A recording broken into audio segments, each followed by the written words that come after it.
malanna jiru inuma nugaru ituma bana ibamne hammam jibbamnu yo imbanne jira jirade sanyi jira jisutunu kessa jira numuru inuma nuseru inuma lanna jiru inuma nugaru ituma bana ibamne hammam jibbamnu yo imbanne jira jirade sanyi jira jisutunu kessa numuru inuma nuseru inuma lanna jiru inuma nugaru ituma bana ibamne hammam jibbamnu yo imbanne jira jirade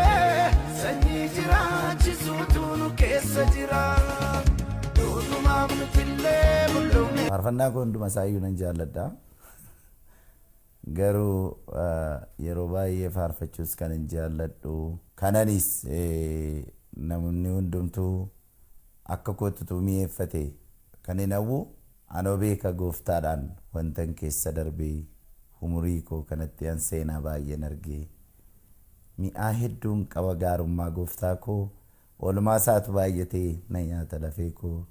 Ano beekam gooftaadhaan wantan keessa darbee umurii koo kanaatti seenaa baay'een argee mi'aa hedduun qaba gaarummaa gooftaa koo oolmaa isaatu baay'atee.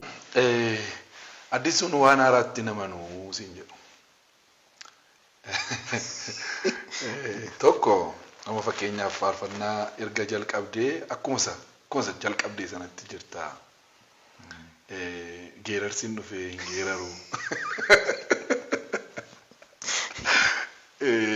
Viidiyoodhaan dhiyeessuun hin dhufee hin goone amma kiliippiitu hojjetamaa yeroo kana inni sun already hafeera. Kiliippii hojjetee nu dhiyeessaa hin jiru. Shubbisni aadaan dhufee achis hin jiru. Uffata aadaan faarfattuun hin dhufee bokkuu qabatanii faarfachuu hin dhufee achis hin jiru. Addisuun waan haaraatti namanu moo maa inni isin jedhu.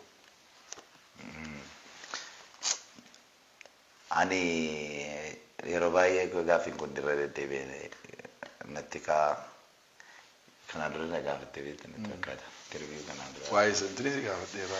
Kiliippii. Kiliippii hojjechuun.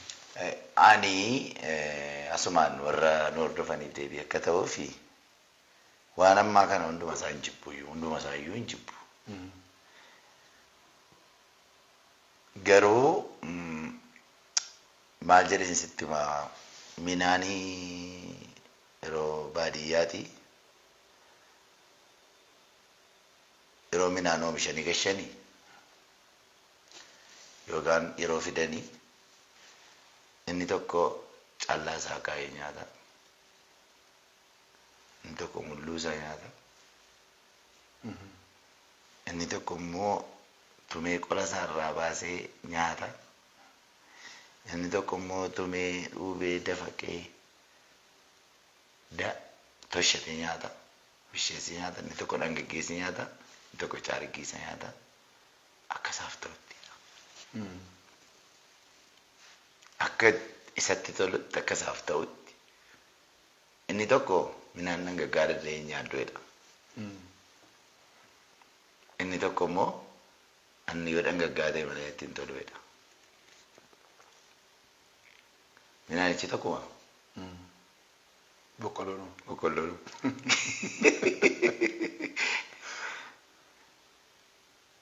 Akkaataan itti nyaannu kan hunduma keenyaa tokko ta'uu qabata jedhu ani yaadu. Anaaf akkasumatti naa ta'a. Kiliippiis nan jaalladhaa, geerarsas nan jaalladhaa, shubbisaa isa sirba fakkaatu yoo ta'u baate garuu gaariidha. Maaliif iseeti beektaa? Sirba hawaasa nuyi sammuu keessatti beeknu tokko fakkeenyaaf amma isa gara baay'ee yaaddaa beektaa. Ijoolleen keenya warri tiineejarii ta'an yeroo inni shubbisa isa kan biraa shubbisiifnu waldaa keessa kan jiran nama hundumtuu ifee fi fayyee yookiis immoo hubatee miti bara. Hafuuraan waan isaa kominikeet godha miti. Wanta ittiin gaatti toltu isuma barbaada sanatti deebisanii sirbu. Sirbas utuu hin taane shubbisi naamusa qabu jira. Waaqayyoof waan ta'u. Daangaan sammuu namaa keessa jiru jira. Yooma background sanaa qabaanne yoo jechuudha.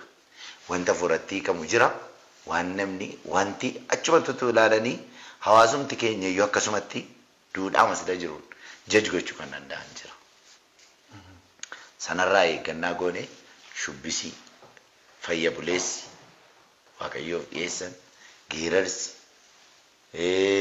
akkaataa bokkuu qabatanii isa ta'u wayyaa uffata aadaas uffatanii haa ta'u annan jaallata hunda isaayyuu. Garuu anaaf akkasumatti naa ta'a beekta. Kooma jirutti si wayyaseef. Kanaaf ammayyuu kiliippii irratti sin eenyu jechuudha. Kiliippii isaa olii gaddeemanii waraabaan manillee isaa waan natti fakkaatu garuu yoon waaqayyo na gargaare yoon mumni koon danda'a ta'e laayiviidhaan faarfannaa hojjechuu nan yaala.